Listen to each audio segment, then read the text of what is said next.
Hi everyone, James here. Welcome to another video. The second unexpected video from me in a couple of days.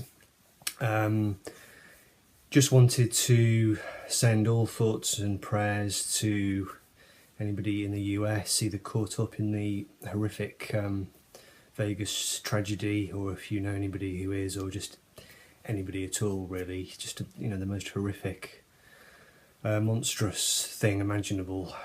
So yeah, I would imagine that everybody on the VC and beyond is thinking about that today. Also yesterday, as many of you will know, we lost one of the foremost, greatest American songwriters, singer-songwriters, Tom Petty. I know I've been keeping up to speed with people on Facebook and so on, and there's a sort of huge outpouring of emotion going on there as well. I mean, it's easy to, within the context of what's happened in Vegas, the death of one rock star, can seem small fry, I suppose, to an extent, but we're all music lovers, and I think what's interesting, well, call it interesting, I mean, Tom Petty was, in many ways, a quintessentially American songwriter. He had British influences, but for me, his work was always, to an extent, written about aspects of the American dream. He was a bit like Bruce Springsteen in that respect. He wrote about American, not American culture exactly, but he had an American sensibility, and for me, his music always summoned up that kind of American vista, that kind of widescreen cinematic thing. But he was also very sort of personal. He was a very personal writer. He wrote on a small canvas often. Songs like Two Gunslingers and so on. Written just about a couple of guys who were meant to be having a gunfight, and then they decide not to. They decide to bury the hatchet and get on with each other. Almost like a kind of short story writer, a bit like Raymond Carver.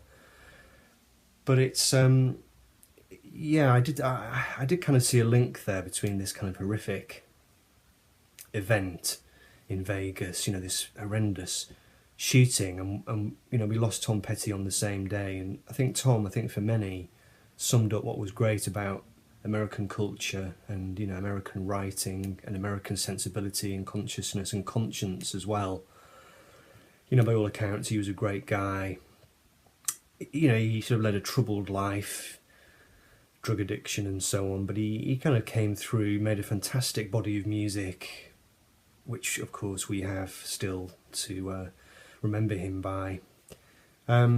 Just going to whip through my Tom Petty collection. I'm not going to say much about the records. I'm going to do a special video on Full Moon Fever maybe in the next few days actually.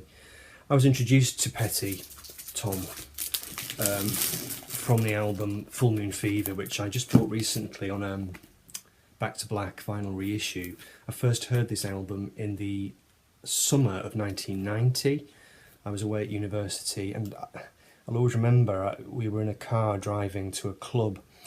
My friend had it on a cassette, and he put it on the cassette deck as we were just about to join the freeway, the motorway, and this song Free Falling came on, and I just remember we were all just grooving away in the car. It was such a fantastic sound.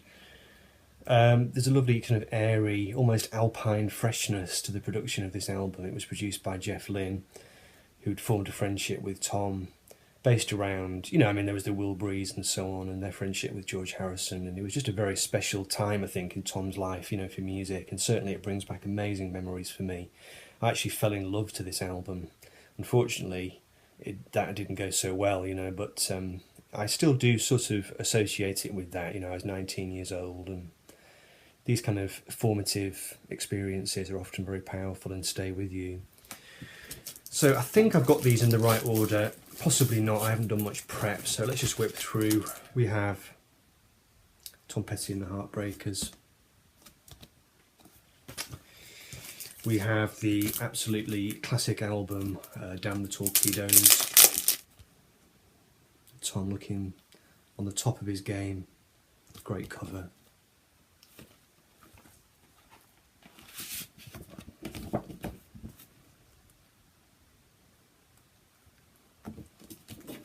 think he had a good sense of humour as well, Tom Petty. I heard him being interviewed several times over the years. You know, he always seemed very down to earth. My favourite story is the one where he and George Harrison and Jeff Lynne drove out to see Roy Orbison in a show because they wanted to persuade him to join the Travelling Wilburys. And they met Roy backstage after the gig, and they went and asked him, you know, would you want to be in our band? And he said, yeah, sure. And they all drove away in the car afterwards, all, you know, really excited. And Tom said they went, oh, Roy Orbison's in our band. And then he laughed, you know. I think he was aware of the kind of slight irony of the situation, but yeah, good sense of humour. Hard Promises.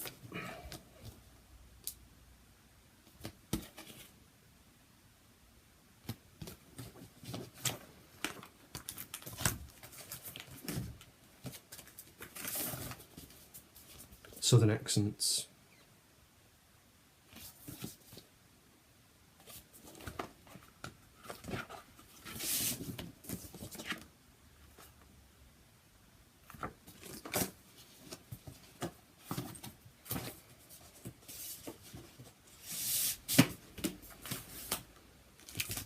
Let Me Up, I've Had Enough, haven't we all?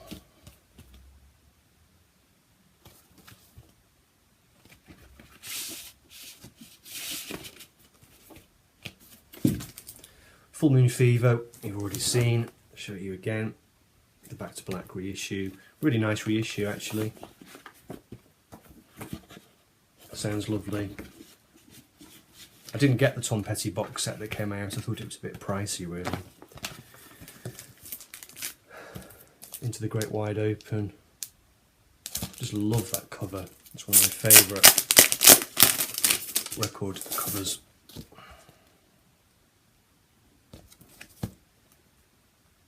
Very photogenic band, weren't they?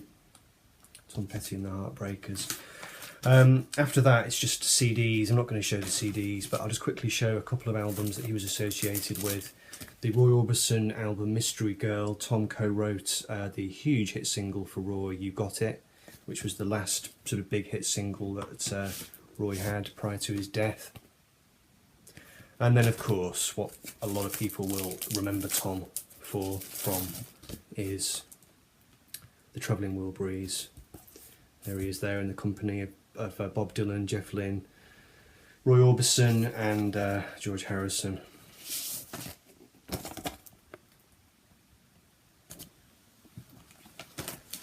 And the second Wilburys album, which is actually called Volume 3.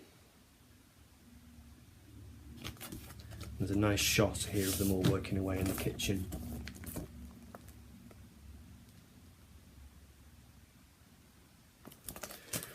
So, Tom Petty, rest in peace. Your music will live on.